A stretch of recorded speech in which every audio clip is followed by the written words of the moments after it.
Good afternoon, everybody. I'm Peter Holland. I'm Associate Dean. Today's speaker is Matthew Payne. My colleague, my home department is Film, Television and Theatre.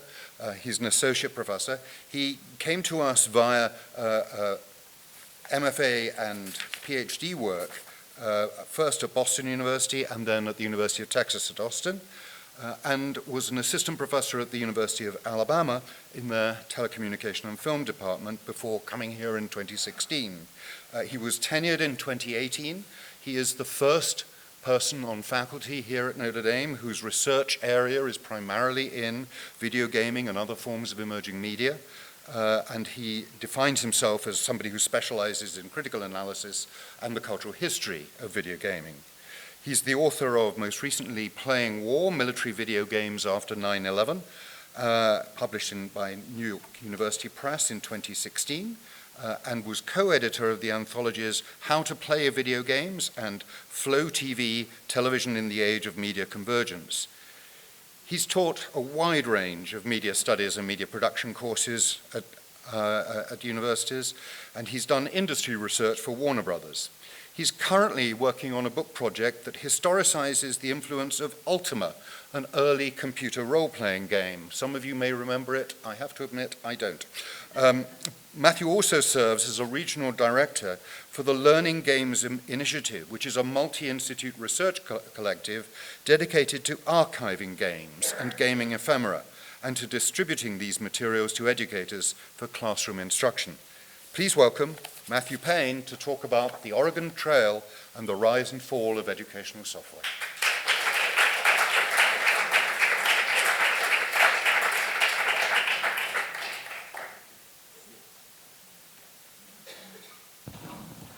All right, let's see, we have levels, that's excellent. Thank you to Associate Dean Peter Holland for the kind introduction.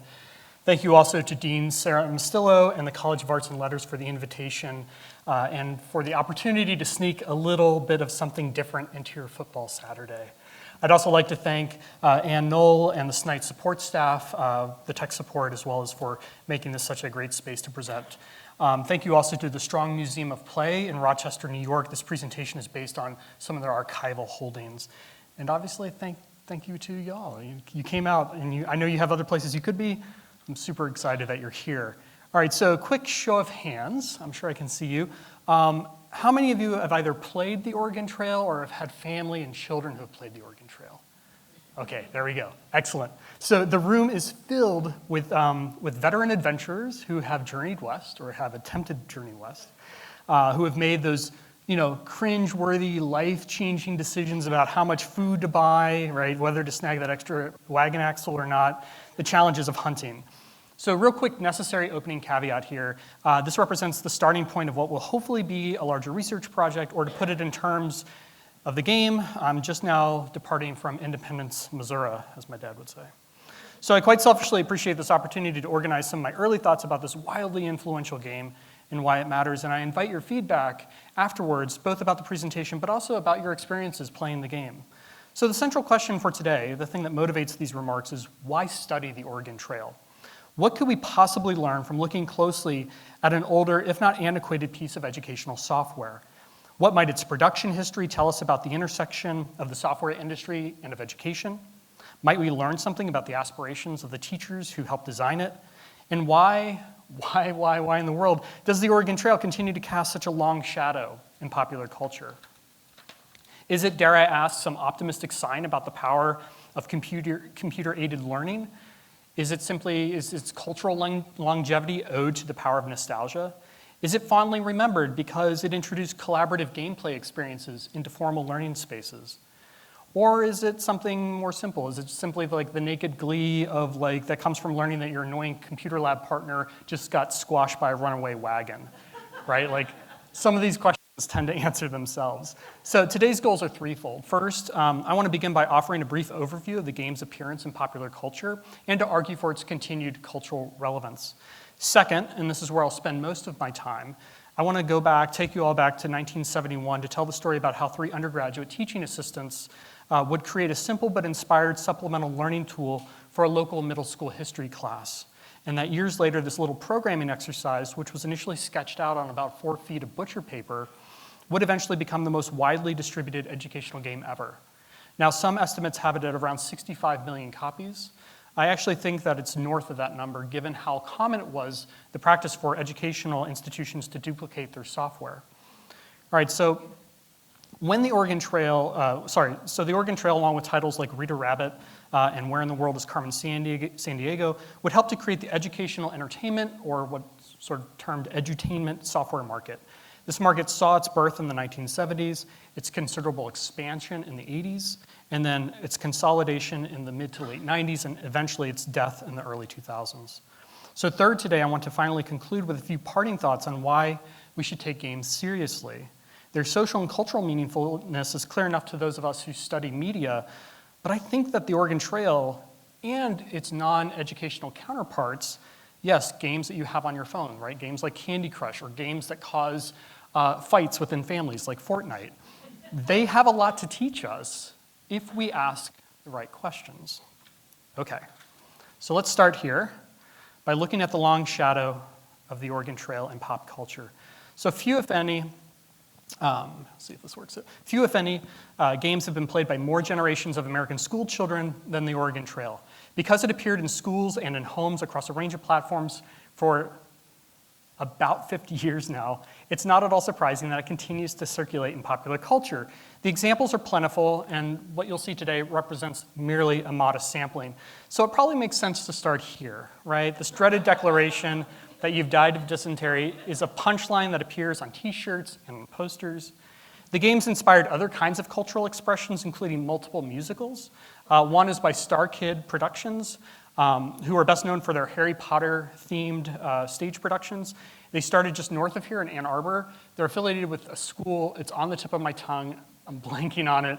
I'm sure it'll come to me later. Here we have Oregon Trail appearing as a Teen Titans Go episode. I saw my kids watching this, and then I had to explain to them the joke. It's the inspiration for a range of retro-styled games, including such eclectic characters starring people who are trying to vote, the undead, and hipsters. So, for instance, there's the zombie survival game, The Oregon Trail. In 2016, the New York Times produced, as part of their op-doc, or opinion documentary series, Voter Suppression Trail, which aims to convey the uneven challenges that face different kinds of Americans who are trying to vote. And in 2017, the Oregon Tourism Commission produced Travel Oregon, the game, where instead of buying essentials like food, ammunition, and wagon parts, the player has to decide how much kombucha, craft beer, or artisanal coffee to buy. The undying love for this game has given rise to multi-part live-action competitive games. 2 to 4 person teams compete and, quote, to build a wagon out of paper and dowel rods before tackling various challenges like floating a wagon across a kiddie pool, shooting at game with Nerf guns, and competing in a 3-legged dysentery race to an outhouse, end quote. The iconic pixelated wagon and oxen image has generated numerous memes like this one, where it says, "Sometimes I name the people in my wagon after people who have pissed me off so I can watch them die from horrible 19th century diseases that we have treatments for now." The Oregon Trail continues to exist for today to play on modern apps, as a card game, as an electronic handheld toy, and as a choose-your-own-adventure book series. It's also inspired a range of fan productions. There's this really lovely homemade original arcade cabinet that you can see on the left, as well as a book of poetry by Gregory Sherrill called The Oregon Trail is the Oregon Trail. It contains a number of pieces, but one that I really like is called The Oregon Trail Should Never Start the Trail in July. If you'll indulge me, I'll read it. "I am gallant with my heart. Watch me carry my oxen across the Kansas River. Outside Fort Kearny, we find an abandoned wagon. Inside, severe thunderstorms. We lose one day. So many minutes spent huddled under wet blankets. Child number 1, Christopher, has typhoid. His forehead is so hot that we could boil water, which of course we do. Who wants mac and cheese, you say?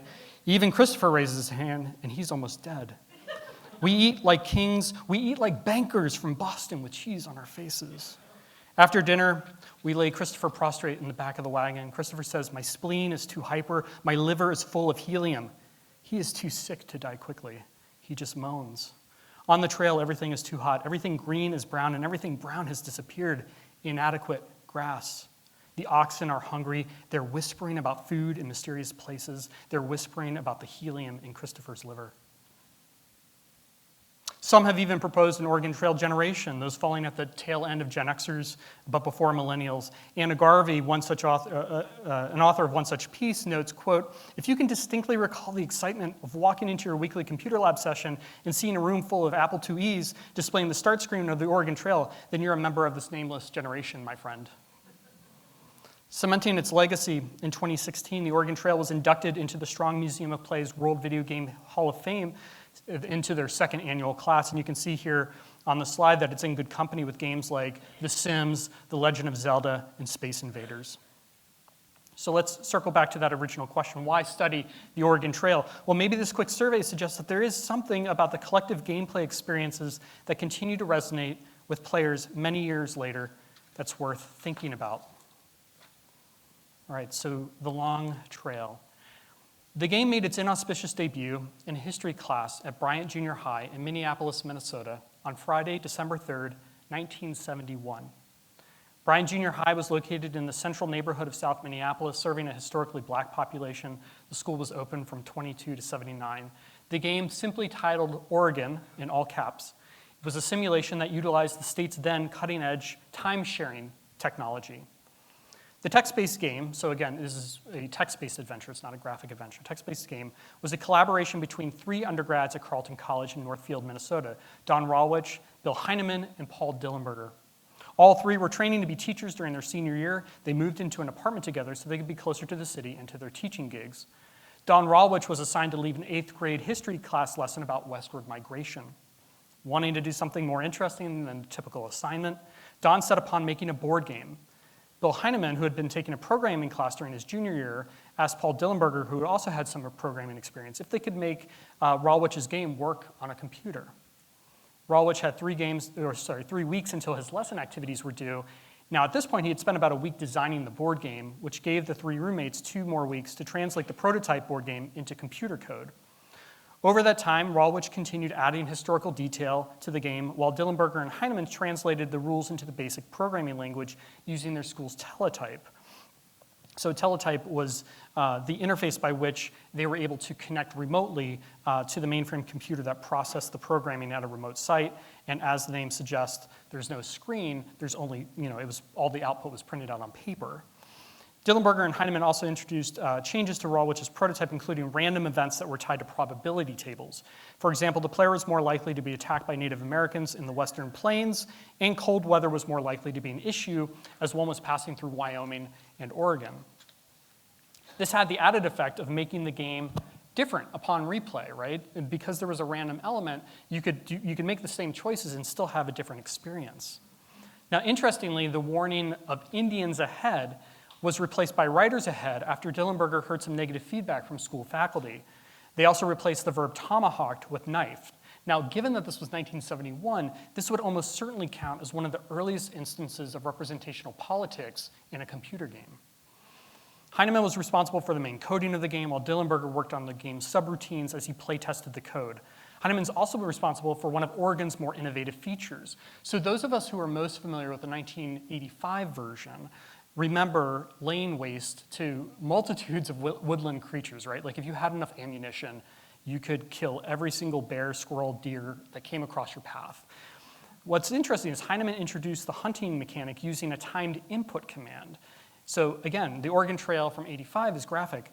Oregon was a text adventure. So at certain points in the game, the game would, or the simulation would prompt the player to type in the word bang or pow. And if they took too long to type it or if they misspelled the word, they missed the target. The game was a success. In interviews, the 3 recounted how kids at Bryant Junior High lined up to play the game. They would patiently type in commands. They would read the printed feedback. They would debate amongst themselves how best to use their dwindling resources. The 3 also noted how students would frequently divide up tasks among themselves, right? If someone was good at using the keyboard, they would be the one who would type. Someone else would then keep a record of a log of how much money was spent during the trek. And this was all done without the teachers telling them how to play. Oregon's success was real, but it was also obviously limited. In fact, it was only used by students in a single school, and it only lived on the state's time-sharing system for 2 weeks. Now, this could have been easily the last that the world ever saw or heard of this game, had it not been for a few fortuitous happenings. First, the creators, who you see in an image here taken years later, were wise to print out a copy of the basic code before it was deleted from the system. Second, a few years later in 1974, the Minnesota Educational Computing Consortium hired Don Rawich. So let's circle back to the question again. Why study the Oregon Trail? Well, one reason to study is that the story of the Oregon Trail isn't simply about the Oregon Trail. It's also the story about educational technology and about the hopes and aspirations attached to it.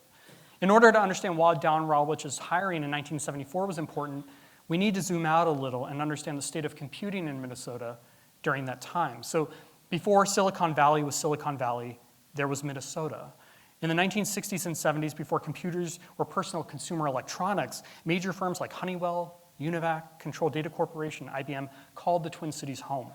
There, they built giant mainframe computers for the military, for various government agencies, and for other large private firms managing and dealing with big data. But technology alone wasn't sufficient to create the conditions for something like the Oregon Trail to come into being. Indeed, technology alone rarely is. Instead, as historian Joy Lisa Rankin compellingly argues in her excellent book, A People's History of Computing in the United States, the other secret ingredient here was the civic mindedness of these Midwesterners. That is, they saw computing technology as a kind of public utility, as a resource that needed to be shared for the common good.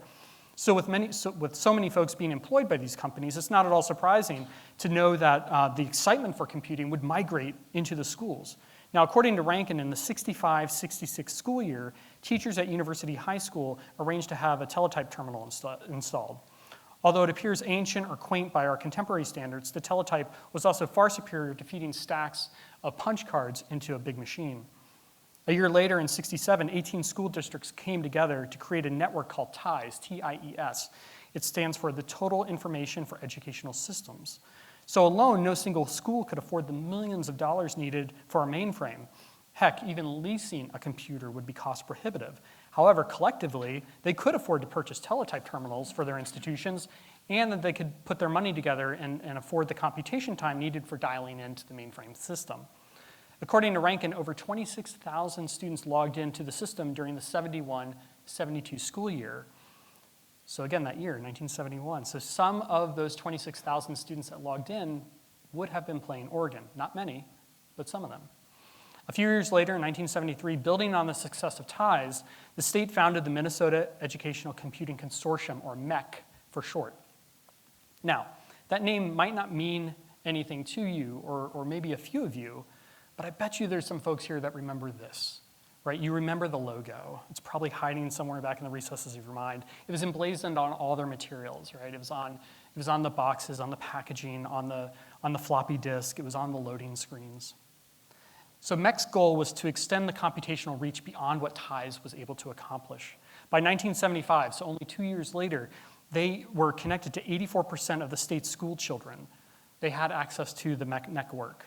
And by 1981, MEC was operating the world's largest educational time-sharing system, which had connected over 2,000 terminals in public schools, universities, and community colleges. MEC was quickly building the infrastructure, both technological and, importantly, the human know-how, and it had reliable state funds and bipartisan political support.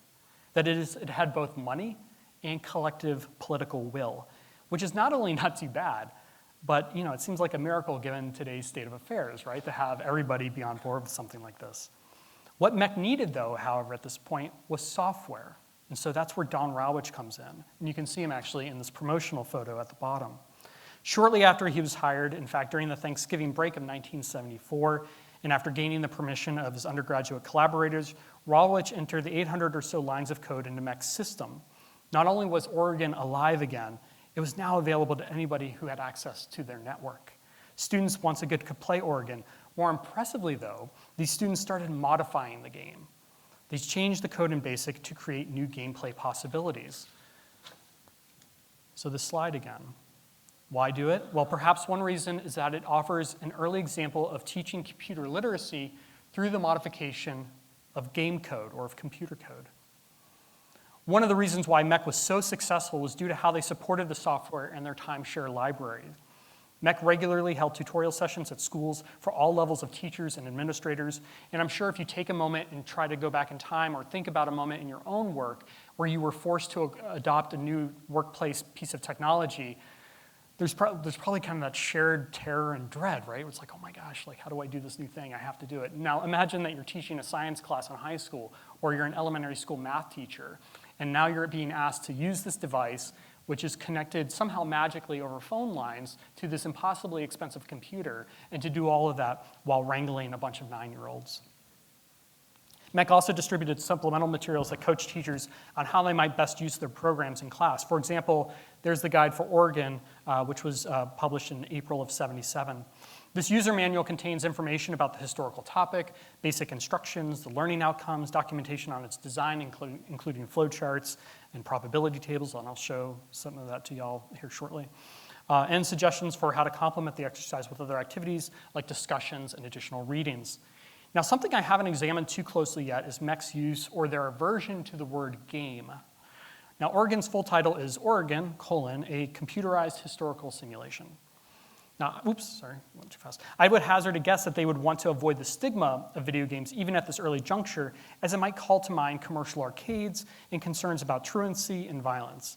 In fact, the word game only appears once in that document on page 21, where it says, quote, "The Oregon simulation was not designed to simply stand alone as a classroom activity, a game of beat the computer," end quote. So this strategic avoidance, if in fact that's what it is, makes a good deal of sense. The first home game system, like Magnavox Odyssey in 1972, were marketed as family-friendly educational devices. However, already by the mid-'70s, as video game arcades quickly grew in popularity, concerns also grew about excessive gameplay that was unmonitored or unregulated by adults. In 1976, so a year before this manual is published, we have our first moral panic around video games with Exidy's Death Race. Most people probably don't remember, it's a black and white driving game where the player's objective is to strike these humanoid figures in order to earn points. A year later, in the May-June 1978 issue of Creative Computing, which was one of the first hobbyist magazines dedicated to personal computers, it features a long piece authored by Don Rawich, who they unfortunately misspell his name on the byline as Dan there. Interestingly, the table of contents of the magazine lists this entry under their Things to Do Games subheading. So even if MEC strategically avoided the word game, it's certainly how it was broadly understood. After all, kids don't love running off to the computer lab to play a simulation. So again, why this question? What's an answer? Well, then perhaps another possible answer is that studying this closely offers us a kind of cultural barometer on words like game and how they're understood as either supporting or getting in the way of learning. All right, so many of you know what the 1985 version of the game looked like. Fewer remember or have ever seen or experienced what Oregon on the time-sharing network looked like. So I want to go ahead and take a closer look at it to get a sense of what its text-based gameplay looked like, recognizing, of course, that it's impossible to replicate the teletype experience. And so here we have a sample run that's with some of Rawlich's annotations in later slides. So here we have the beginning choices. It's asking you, how much do you want to spend on oxen, on food, on ammo, on clothes? The date here, March 29, 1847. The mileage is 0 because we haven't left yet. And then it goes on, how do you want to eat? Do you want to eat poorly, moderately, or well? And those choices will then determine your health. We then encounter one of our first obstacles here. So it says riders ahead, they look hostile. Tactics, what do we want to do? Run, attack, continue, circle the wagons. If you run, you'll gain time, but wear down your oxen. If you circle, you'll lose time. Well, the player wants to do 2, attack. Type bang, bang. So it was successful. Nice shoot, you drove them off, riders were hostile. So what the annotations, Rawlich's annotations are showing here is that when we decided to eat moderately, it's going to deduct certain amount of food, and here we engaged in a firefight, so we have less ammunition. Here we have some additional examples. These are examples of mistypes. So here we have another. What do we want to do? Do we want to stop at the next fort, hunt, or continue? Well, let's hunt. 2. So we type 2. It says type bang. We misspell it. Sorry, no luck today. Here's another one, bandits attack, type bang, again misspelled. You got shot in the leg and they took one of your oxen. Better have a doc, look at your wound. And so we find out the next day, oh man, $20 doctor's bill, plus like they took off with one of our oxen. This is not good. And so the game continues in this fashion, right? As players are challenged and charged with managing their dwindling resources against all of these external forces. The user's manual also includes these probability diagrams and tables. So here we have two showing the probability of running into hazards like hostile riders or encountering difficult terrain. Here we have two flowcharts that illustrate the simulation's simple gameplay loop. So resources are totaled up. We're then given our choice, what do we want to do? Of course, misfortunes occur, something bad happens. We react to that, and then it goes back into that. On the right, you can see a more detailed version of that where it enumerates some of the things that one might encounter, including fire in the wagon, a hailstorm, a lost child, etc. This is just for my own indulgence here because I feel like the phrase misfortune occurs is so peak 2019. I don't know if it's the fatalist in me or not, but I feel like why this isn't on a bumper sticker already, I don't know. But anyway, I just wanted to share that a little bit. All right. So there are other actors in this story. And so again, sort of zooming out here. Who are the other actors in this drama? Well, let's zoom out a little bit further beyond the classrooms of the Twin Cities and beyond MEC's operations in the state of Minnesota. So at the same time as Don Rawlich was working as part of MEC's Instructional Services Division, one of the first great consumer electronic wars was about to unfold. 1977 saw the introduction of 3 mass-marketed personal computers, Apple's Apple II, Tandy's TRS-80, and the Commodore PET, or PET. Anticipating that personal computers might put computing in even more schools and homes and believing that there'd be an eventual migration away from timeshare systems, MEC's production team revamped Oregon for the Apple II's computer monitor. MEC then put out a call for computer firms to supply the hardware needed as they transition from a centralized mainframe system to microcomputers, or those things that we would typically call a laptop or a desktop. About a dozen companies responded, including many of the usual suspects, IBM, Atari, Commodore, Radio Shack, and Apple. According to historian Thomas Misa's Digital State, Steve Jobs and Steve Wozniak actually delivered a handwritten note asking that the Apple IIs be put in every Minnesota classroom. Now, despite Apple's then relative modest size compared to some of these other firms, MEC opted to go with them. Now, an interesting side note here is that MEC would become the largest reseller of Apple software in the nation. Again, pointing back to historian Thomas Misa's Digital State, wherein Misa contends that IBM wouldn't have been competitive, but that Radio Shack probably would have been, but they submitted their bid too late. And it's sort of a fun thought experiment, again, for those of us who spent time in computer labs in the 80s and 90s in the States. What would it have been like had Radio Shack's Tandy computer been there as opposed to the Apple's? According to Dale LaFrance, MEC's founder and president, quote, MEC became Apple's largest dealer and sold to all the Minnesota schools. MEC and Apple were always in sync, including a grand plan to save the world by putting computing power in the hands of every kid in America. Humility did not run in the veins of Steve and Steve, end quote, referring to Wozniak and Jobs. And neither did pure altruism or a love of learning. In 1979, Steve Jobs discovered a potentially useful federal tax deduction. It allowed a company to qualify for additional tax savings if they donated scientific equipment, like a computer, to a research facility. But Jobs also needed this rule then to apply to K-8 institutions, not just research facilities. He convinced a House representative and a senator to introduce a modified bill to Congress, whereupon it failed. However, Jobs did manage to convince the state of California to offer it as a statewide tax credit. He recalled all this in a 1995 interview saying, quote, we gave away 10,000 computers in California. We got a whole bunch of the software companies to give away their software. We've helped train teachers for free and monitor this thing over the next few years. It was phenomenal, end quote. As for MEC, their partnership with Apple allowed the firm to more quickly and successfully transition to distributing their educational software via physical media. So first the 5.25-inch floppies, then the 3.5-inch disk, and later CD-ROMs. In 1980, Oregon was packaged with 4 other titles, FURS, Nomad, Sumerian, Voyager, on the inconspicuously titled Elementary Volume 6 disc. This version has the game's first graphic elements, a map showing the progress from east to west, as well as a hunting minigame, which is different from the hunting minigame that most of us are familiar with. But the important thing is here is that once the game was put onto physical media, like the floppy disk, Oregon and MEC's other titles quickly gained their widespread household, or perhaps we might say schoolhouse notoriety outside of the state of Minnesota. This question again. Maybe one other answer is to have a clearer idea of how our elected representatives make choices concerning educational technology and tax policy. Okay, so the Oregon Trail doesn't become the Oregon Trail without what? Without innovative teachers and student teachers, without taxpayers who believe in the civic necessity of affordable access to computation, without educators who are also building the human and technological infrastructure and support network for computer literacy. And it doesn't happen without computer electronic firms looking for a competitive advantage in a crowded marketplace. All of these forces conspired to make the Oregon Trail a possibility. The Oregon Trail isn't also a possibility if it's not compellingly designed. So let's look at why the game itself resonated with so many generations of school children. By the early 1980s, Oregon was already showing its age.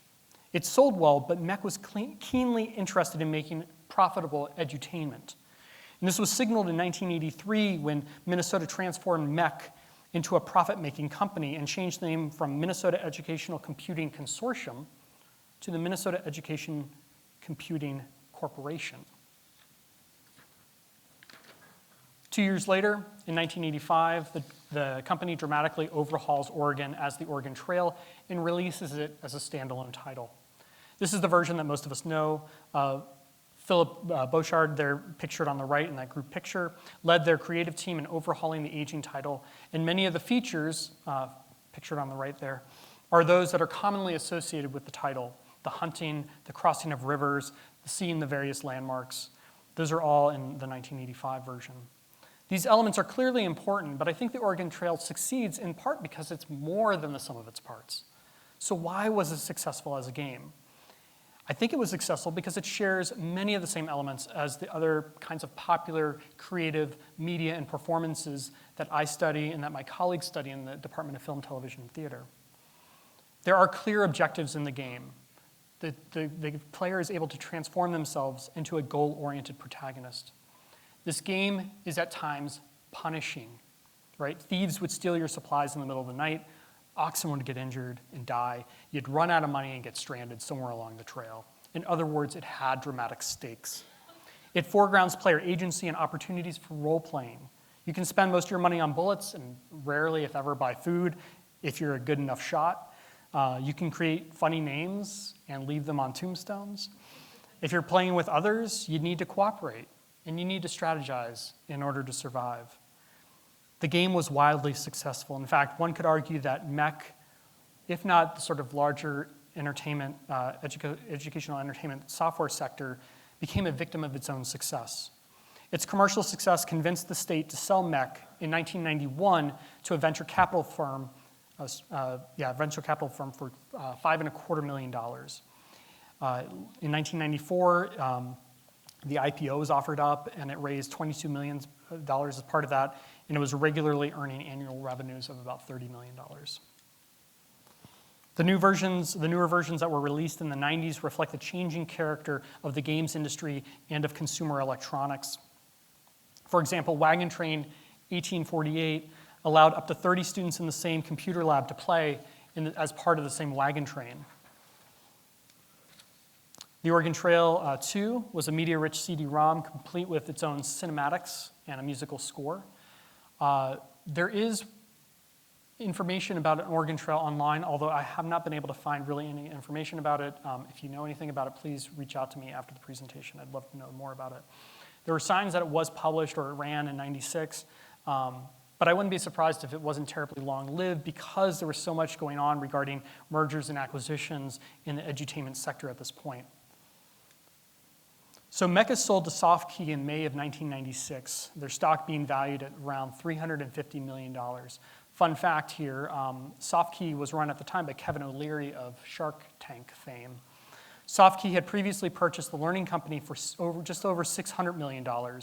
And later, the Broderbund software company, who were the publishers of Carmen Sandiego. The company ended up adopting the Learning Company name because of its brand recognition. In the fall of 1998, Mattel acquired, the toy company, Mattel, acquires the Learning Company, valuing it somehow at approximately $4.2 billion, with a B, billion dollars. To illustrate how far off they were, Mattel anticipated that the Learning Company would post $50 million in profits in the third quarter of '99. Instead, it hemorrhaged $105 million. By the year's end, the losses exceeded $200 million. Mattel had to sell the Learning Company at a loss. The CEO was forced to resign, and it is considered by business journalists to this day to be one of the worst acquisitions of all time. The total financial losses to Mattel have been estimated to be as high as $3.6 billion. Gore Technology Group, which is a private equity firm, later purchased the Learning Company for a paltry $27 million. And of course, we don't need to play math munchers to know that $3.6 billion is more than $27 million. All right, so what about the Oregon Trail today? It has incredible stamina. Amazingly, in February of this year, the 5th edition of the game was the #1 seller in the children's software games category on Amazon. The game continues to inspire fandom, right? Whether it's cosplay on the left or original fan art on the right, where we see the game's 3 creators being overwhelmed by what looks to be an ill-advised river crossing. Again, this nagging question. I mean, we could ask the follow-up, which is, why study any game? And why study any game? I think we do it because of this. I got us back to football. You're welcome. Okay, so why is this sign inspirational? It's about tradition. It's about hard work. But I think it's also something else. I think it's because it challenges us to be better, right? It's about to assume the identity of a champion. It's to play like a champion. It's a bit of role-playing, isn't it? It's performance. It's play. But I want to focus on the first part. So why do we study games? Well, we study games because it allows us to study play. We know that play is critical for human development in children. It's also critical, though, for human happiness in adults. Play is the freedom of movement within boundaries. Play gives us license to try things on, to change identities, to make choices that we might not otherwise make in other situations. It allows us to learn and to grow through trial and error. In the Oregon Trail, yeah, we died. We crossed the river when we shouldn't have. We ran out of ammo. We ran out of money. Yes, we died of dysentery. This time, right? Play encourages us to reset the game, to try it again, to play and to replay like a champion. So I'll finish with this. So one of the great treasures and treats of doing historical research are those oddball discoveries that you run across in the forgotten notebooks buried in the backs of archival storage facilities. So I wanted to share this one. It's a classic tombstone from the Oregon Trail, and it reads this. Here lies USC, poor Trojans, eyes burning red, fell to the Irish without beating the spread.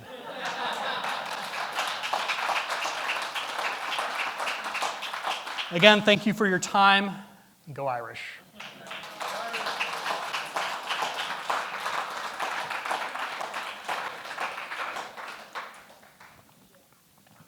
So is it this point where we open it up for Q&A? All right, so we'll just open it up for Q&A. Yes, sir. What's your high score on the trail? That's a great question. I don't know. I've been playing recently with my kids, and we don't tend to make it very far. So I don't have any high scores to share with you. But that was one of the innovations that they did with the 85 version. They realized that if they sort of gamified it, which I know is somewhat of a dirty word, but if they gamified the experience, if they added points to it, that there would be that competition element, and that it would encourage replay and different kinds of strategies in a way that we didn't see in previous editions. Other thoughts, questions? Yes. Yes. Are there any comparisons, I guess, or jumps or leaps that you can make to games similar today, that like Civilization or maybe the Total War franchise? Are those kind of newer generations, newer developments, or are they missing something and hope will end up having the same fate as the Oregon Trail? It's a good question. I mean, yes, I think we're used to having now like historical simulations as being a really rich subgenre of games. Obviously, Sid Meier's Civilization being a key example of that. And so we have, I think Civ comes out in 91 initially. I could be wrong. I think it's 91. And so something like the Oregon Trail, I haven't read any interviews with Sid Meier, but I'd be surprised if this didn't figure prominently in his mind about the game. I think the Oregon Trail, but also educational tech, was a victim, as sort of hopefully I outlined, of betting on it too much and then also being stuck then in the early 2000s with the internet kind of exploding in its commercial capacity and also people's expectations about what they spend on digital media kind of dipping, right? So if you're selling, I found a price sheet, 1983 price sheet for that, for the Elementary Volume 6 disc that MEC would sell would be $42. That's quite a bit of money. And to then go to the late 90s or the 2000s, where you have these really richly constructed CD-ROMs with a lot of production value, there was speculation that there just simply wasn't the same kind of creative personnel that were there. And this would be a really great research question to follow up is, was there migration outside of MEC to some of these private firms and game developers who don't have the same kind of educational mandate that you would expect when selling your wares to primary or secondary institutions.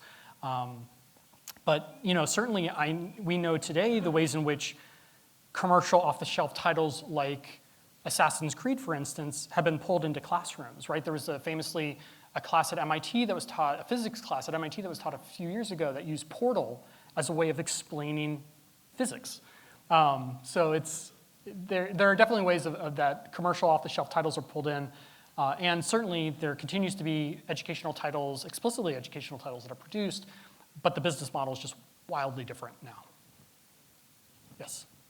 Which version of the Oregon Trail do you feel had the most educational value, and what kind of game or simulation do you feel is the most beneficial today? Ooh, I don't know. I will say, I have yet to read up on any of, I'm sure there were studies that were done on the efficacy, like the educational efficacy of these titles, right? I don't know if they're pre and post test, but there's certainly all manner of anecdotal information. But I'd be curious to see for folks who are in education, what did they find? Were there certain versions that led to better learning outcomes? So I'm most familiar with this version. I think that it balances information with mini games pretty well. So I'm not really in a position to say which one is best. But I think doing part of this historical research, I was really blown away by how innovative even the teletype version is, right? Asking you, really putting you in these dire circumstances and asking you to make these serious choices that seem to have these consequences, and teaching you just even if it's on a teletype, even if it's just on text, maybe hopefully getting a group of middle schoolers to think through oh my gosh, how did anybody ever make it, right? These are impossible decisions. So sorry, I don't have a more satisfying answer on that. Anything current today that you would? Also a good question. I know my kids regularly go, they're in the public school system here in South Bend.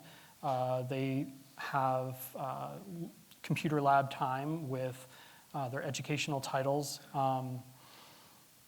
I think that I'm going to sort of dodge but offer a different answer, which is I think that it's less important to think about the game as a transmission device than it is to equip our students to think and ask difficult and serious questions about games, right? So that's the transferable skill that I would want. This is a novelty. It's going to do, maybe it teaches us something, but it's just fun. It's nostalgic. But being able to ask the questions, why would King Interactive, why would Activision pay was it $6.1 billion for King Interactive, the producer of Candy Crush, when in fact Disney only paid $4 billion to Lucas for Star Wars, right? Like connecting candy is way more lucrative than all the Star Wars. That's wild. That is wild. So we ask questions about like how is it produced, how is it monetized, asking questions about the representational politics, right? I love the fact that the teaching assistants had to go back and think about the language that they were using when describing Native Americans. The critique, rightly so, of the earlier games that they, they sort of misrepresent Native Americans, they misrepresent women in frontier life, and that's something too that you see MEC addressing through subsequent releases. So definitely by the time that they get to Oregon Trail 2, there's not just women represented in the game, but there's also people of color that are represented in the game. So, we can ask those challenging questions about the representational politics of the game. We can ask serious questions about the mechanics of the game, like, is this the right way to depict westward migration, right? You could render this in any number of ways, but when we start pulling apart the rules of the game, that too will reveal certain values that we have and certain ideologies that we have. And so I think more than thinking what is the best version of the game to give to students, I think it's really about equipping them to have a transferable set of critical questions and frameworks that they can say, okay, what is this game asking me to do, and what does that reveal about the way that it sees the world and the way that it addresses me, right? Like what is it asking me to do in the world? So again, didn't exactly address the question, but sidestep. Other questions, comments, observations? Yes? So you talked about the death of educational software in the 21st century, but I went up through school, like I started in first grade in like 2004, 2005, something like that, and I had a ton of exposure to educational software, but it was just online at that point rather than like a physical disk, and most of it was like just open source online stuff. So that's not like so much a death as it is like a rebirth. It's definitely, it's sort of a phoenix, and it's one that, but there's not really the marketplace. Plus I thought, death sounds dramatic, so it would put butts in the seats, But you're right, it didn't go away, it changed. But along the way, it took down a number of companies with it as it was transforming, along with other things that we see on the internet, right? The fact that it changes the ownership proposition, the fact that it would have been in the early 2000s, we would have said yes, like a DVD or a Blu-ray should cost this much. Now we say, I don't have one of those players. Can't I just stream it? Like the proposition changes. It doesn't mean that we don't watch movies or TV. It's just the way that we access it has changed, and of course the models about how it's produced and financed changed as well. Do you have any games that you remember playing that put you on the spot? Like I had a typing pal, I had a math one where you shot an arrow at a certain angle to try and hit a target. I don't know. I forget all the names, Sure. But I had a whole page of them. Other Jeff? Matt, thanks for giving this talk today. You mentioned early on that this is sort of a potential starting point for a larger project. I'm just curious what your plans are for this thing, moving forward, if any. Right. So part of it's trying to figure out, like, what are the stories that are embedded within the Oregon Trail that would, what does that allow me to sort of springboard into? What I think is fascinating about this as a case study is that we have it's hard to think of any other real computer or video game that we have that has such a long history to it, right? So 71, resurrected in 74, exists as mostly a text adventure game until 80, and then it's changed again, and then we have the overhaul in 85, and then it's changed again in the 90s. And indeed, it continues to live on. But along the way, we're able to tell like sort of the industrial history of the educational game market. I think too that there's there's real hope and a sense of opportunity with early on in the sort of rhetoric around it that's really interesting, because we're talking about, there's like sort of the utopian, the sort of techno-utopian stuff, but these are also people who believed before we called something a digital divide, they were addressing that, right? They felt like they were able to share this with people who might not be of means to have access to that. And I think that's a really important part of the story as well. And so even though the games scholar in me wants to dig super deep into the design elements, the other part of me wants to like offer these sort of series of expanding circles of context and to say like why something like this matters. If for no other reason to let us know like what were they aiming for, and then what were the forces that pulled the rug out from under it. Any other thoughts, questions? Advice about Fortnite? All right, going once, going twice. Thank you.